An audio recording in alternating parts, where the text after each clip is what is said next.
Hello everybody. We are here for my favorite chat or my favorite week of lessons.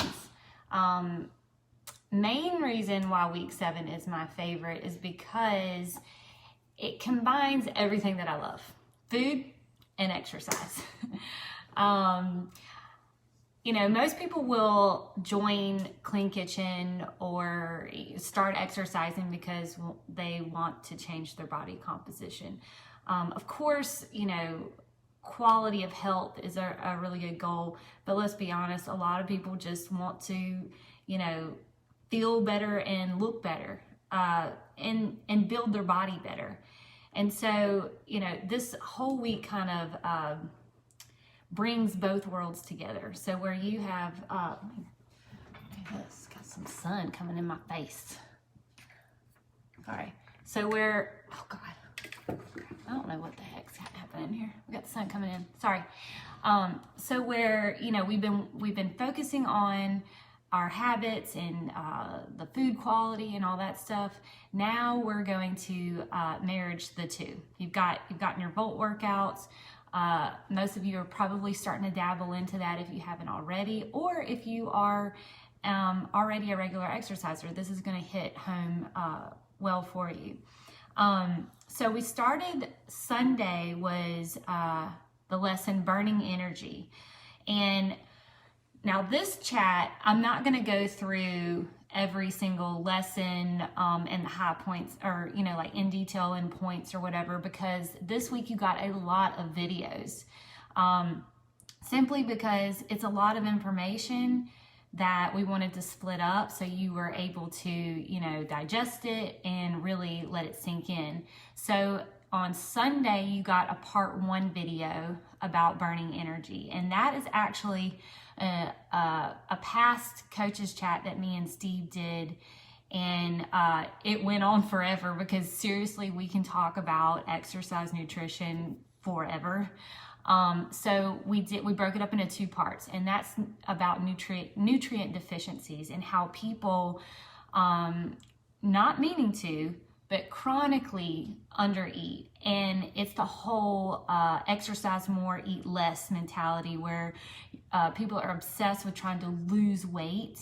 And yes, if you eat less and burn more energy, yes, you will lose weight for a time. But that whole video kind of goes into detail of how that can backfire on you in the long term, and how it's so important to learn how to eat to thrive rather than eat to lose weight.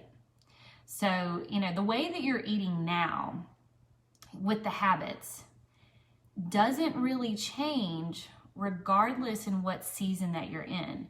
So whether you're a season in weight loss, where yes, you are taking in less calories than you probably were a few weeks ago, but then also your body's starting to adapt to burning energy better because you're putting better fuel, better energy into your body that it'll actually use properly. So your metabolism and the way that you burn energy is a tricky thing. And it's a confusing thing for a lot of people. So we go into that video, and like I said, that's on Sunday of your lesson. It's the part 1 video of why, you know, nutrient deficiencies can play a role in backfiring on your progress. So if you're one of those people that chronically undereats, that video is for you, and you need to go back and look at it. Then on Monday is part 2, and we go into anaerobic exercise versus aerobic exercise, and defining how those 2 types, what body composition those 2 types of exercise get you. Because a big question that we have all the time is, you know, like, how much should I work out? What type of workout should I do? You know, that type of thing. So that video, it's part 2, goes into all of that, as well as that lesson. And that lesson has a really good illustration of what anaerobic exercise body type would look like versus an aerobic exercise body type would. And we compared two runners, okay?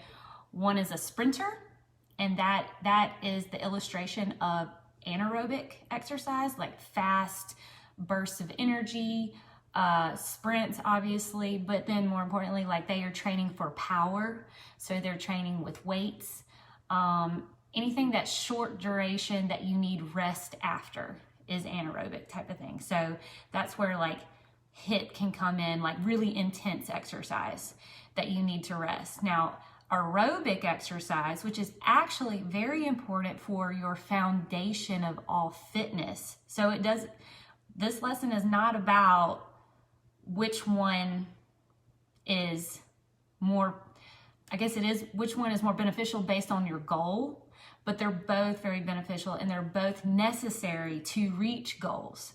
So your aerobic fitness, your aerobic system and workouts is your baseline for anaerobic exercise. So the better your aerobic fitness is, technically the better your anaerobic fitness can be as well. Because a lot of times, depending on rest periods in anaerobic, like weightlifting or HIIT type of exercise, the better aerobic fitness, like your breathing and your how long you can last, will be determined on how well you can recover and go into the next set. So we go into that video too, if that sounds a little confusing.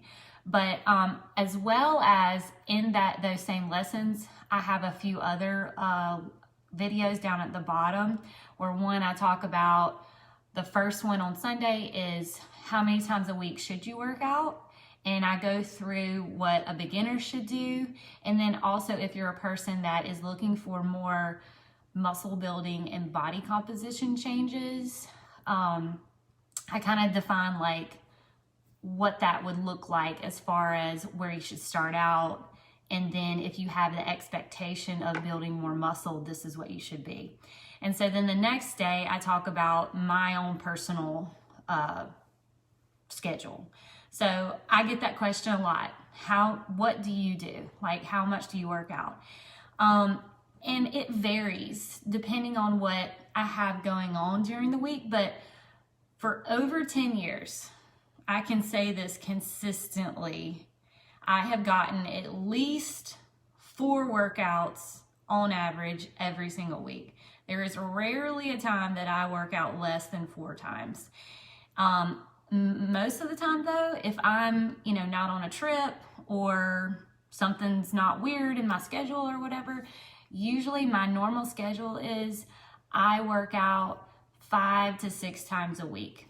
4 of those days are weightlifting days. Me personally, how it works out for my schedule, the weekends are one of those that I don't necessarily have a plan for, because weekends can get crazy, especially with like kids' sports and whatever. So what I do is I have my schedule during the Monday through Friday work week. So Monday and Tuesday, I do an upper body focus, and this usually incorporates, lower bodies too in like my HIIT part, but like an upper body strength focus, and then I'll do some kind of HIIT afterwards. Now this is at Versus Strength and Conditioning, where we do a strength portion and then a metabolic conditioning type of workout at the end. So those can last like 30 minutes in the strength, then like 15-ish minutes for the high intensity interval. I may do some like extra like warm-up run or something like that, but really I'm not doing a ton of cardio on those weightlifting days. So that's Monday. Then Tuesday is usually a lower body focus, same kind of setup. I have a motto for Wednesdays, like today, I call it No Weights Wednesdays. And that is because I want to be able to do a lower or a upper body on Thursday and then lower body on Friday. So then I have a little bit of a break in between those weightlifting days that could get intense for me. So I always do like 2 weightlifting days, no weights, 2 weightlifting days, and then I have the weekend that I may do another run or something like that. But it's usually no weights on the weekends too. And that pattern has worked for me really well for longevity. Because I really feel like a lot of people kind of get into this mindset where they may look at people that, you know, are more on the professional level of exercise, where I look at myself as a recreational exerciser. I'm not training for any particular event or, you know, race or anything like that. I'm purely exercising to keep my body fit enough for life, and, you know, to keep building muscle. I wouldn't say that I'm trying right now, I'm actively trying to build muscle, because I already have enough muscle for me, that for my goal. I'm more in a maintenance type of exercise phase where I'm not killing myself every single workout. I'm kind of working out to where I don't feel the pain the next day all the time. So, and that's one of the things that I think can deter people from exercise, is that they go too hard too soon, or they feel like they have to go hard all the time. And so those two videos on Sunday and Monday, we dive into that and how you have to think of your energy burning and exercise as, you know, when it comes to like changing your body composition, metabolism comes up a whole lot, but you're trying to exercise and eat enough to recover, not necessarily eat less to lose the max amount of weight, because that in itself is going to backfire on you when it comes to your metabolism, because you're not going to have this infinite amount of energy that you can burn every single day. You have you kind of hit a wall at one point, and your body is going to be like, whoa, I've got to slow down all these other processes to keep yourself alive. Because what I want everybody to understand, especially when it comes to killing yourself in workouts and eating less, when you have that goal of losing the most amount of weight that you possibly can, you cannot trick your metabolism. Your metabolism does not exist to help you lose weight. Okay? And that's something that I think people don't understand. They're always like, oh, my metabolism is slow. Yeah, it's slow for a reason, because maybe you've been under eating for a really long time, or stressing your body out in, you know, super hard workouts and not giving yourself time to recover. So what your metabolism is doing is trying to keep you alive and keep the necessary processes within your body going. So it's going to take burning fat, that type of stuff, like your vanity goals for your outward appearance. It's going to put that on the bottom of the totem pole when it comes to keeping you alive.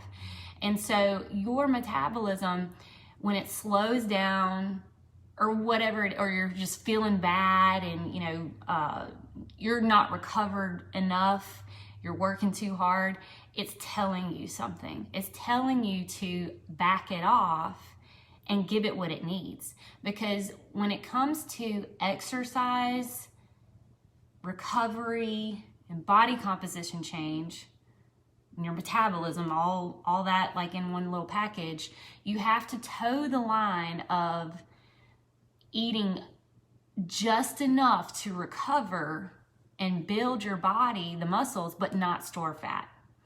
And the magic happens with whole foods, what you've been doing.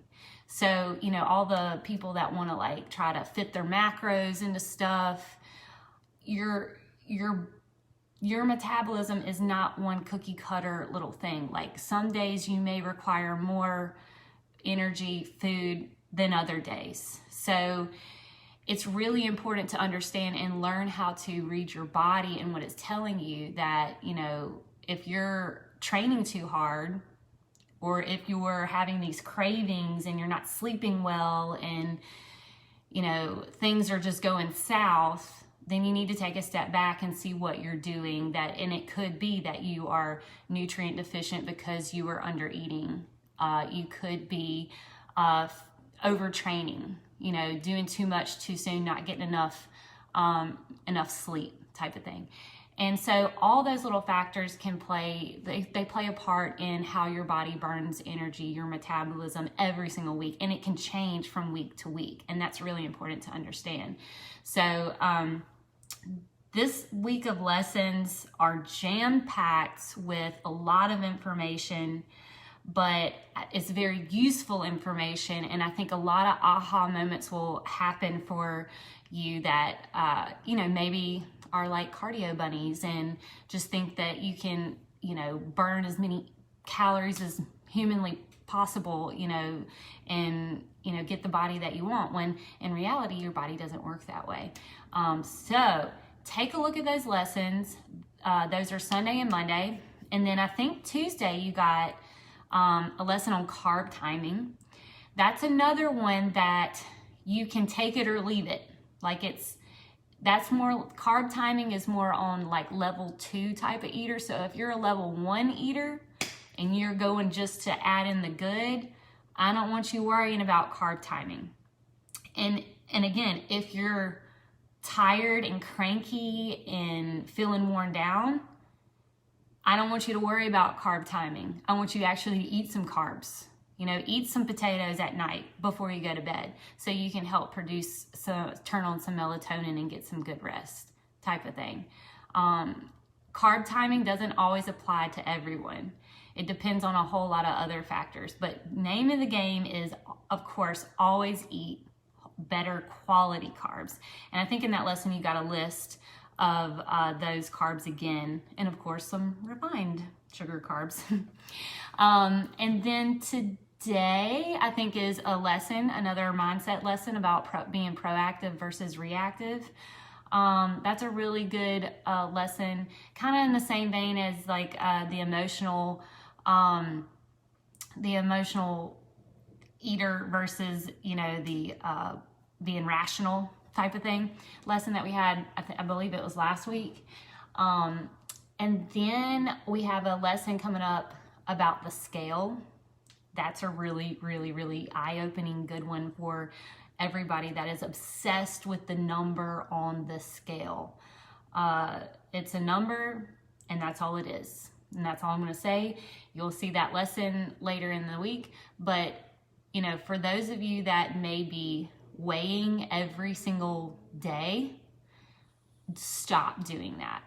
Just stop weighing. Stop focusing on that outcome number, because we're halfway done with this challenge, and things are going to start kicking into gear. You're honing in on those habits, and you're starting to fine-tune things. And so once you fine-tune things and you can be consistent at the same pattern, that's when the magic starts happening.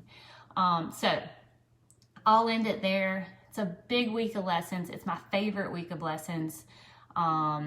And like I said, there's a lot of videos, so take your time going through them. And if you have any questions on anything, just holler at us. We'd be happy to answer. All right, so I'll see y'all next week for week 8. Bye-bye.